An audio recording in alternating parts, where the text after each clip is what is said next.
Assalamualaikum warahmatullahi wabarakatuh. Nama saya Nurul Amalia. Saya mahasiswi Hukum Ekonomi Syariah 4A. Yang saya hormati Ibu Dr. Nur Asia selaku dosen mata kuliah Filsafat Hukum. Yang saya sayangi teman-teman sekalian. Di sini saya akan mempresentasikan hasil resume saya yang keempat dari buku Filsafat Hukum, Paradigma Modernisme Menuju Postmodernisme karya Farhani SHI SHMH dan kawan-kawan. Teori terbentuknya hukum dan asas-asas hukum. Memahami teori. Kreativitas dan inovasi manusia dalam mengembangkan ilmu pengetahuan terus berjalan seiring dengan waktu ke waktu. Pengkajian-pengkajian yang sangat mendalam dan mendasar dalam suatu disiplin ilmu seringkali melahirkan temuan-temuan, paradigma atau cara pandang, konsep dan teori-teori yang dijadikan pijakan untuk menjelaskan bagaimana teori itu fungsinya dan cara kerjanya bila digunakan dalam pengembangan keilmuan berikutnya.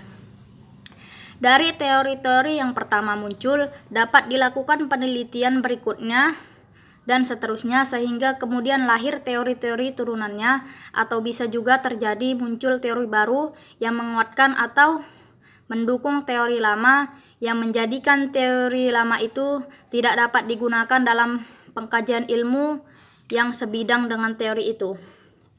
Teori memiliki dua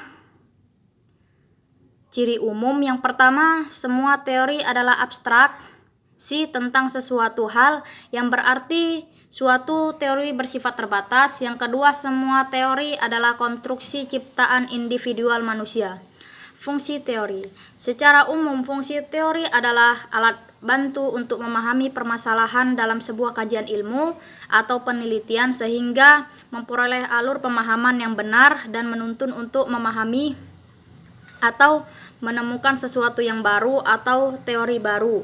Lebih rinci dan Strauss menjelaskan fungsi-fungsi sebagai berikut. A. Memberikan kesempatan untuk meramalkan dan menerangkan perilaku. B. Bermanfaat menemui teori-teori. C. Digunakan dalam aplikasi tertentu yang praktis, pengalaman dan penjelasannya harus memberikan pengertian kepada praktisi dan beberapa pengawasan terhadap situasi.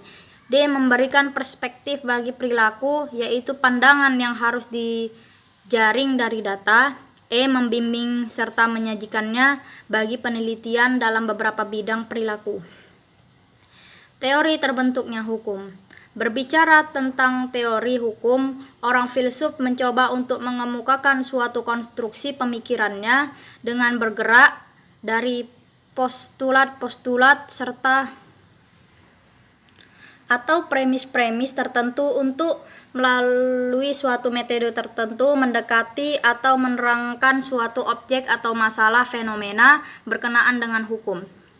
Dari sini dapat kita pahami bahwa teori hukum adalah hasil coba-coba menerangkan berbagai fenomena hukum yang hasilnya diharapkan menjadi benar-benar dan dapat dimengerti serta dijadikan atau diajarkan pada orang lain. Karena ia adalah usaha coba-coba, tidak tertutup kemungkinan akan tertib kesalahan, kemungkinan selanjutnya akan terbelahnya hasil dari teori itu.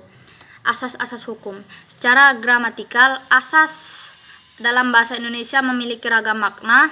Asas sering disamaartikan dengan landasan, tumpuan, alas, dasar, atau dapat juga dimaknai sebagai fondasi.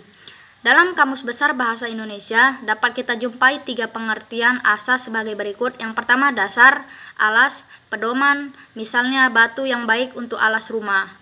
Yang kedua, suatu kebenaran yang menjadi pokok atau tumpuan, berpikir atau berpendapat, dan sebagainya. Misalnya bertentangan dengan asas hukum yang pidana pada asasnya yang setuju dengan usul saudara. Yang ketiga, cita-cita yang menjadi dasar perkumpulan negara dan sebagainya. Misalnya membicarakan asas dan tujuan. Terima kasih.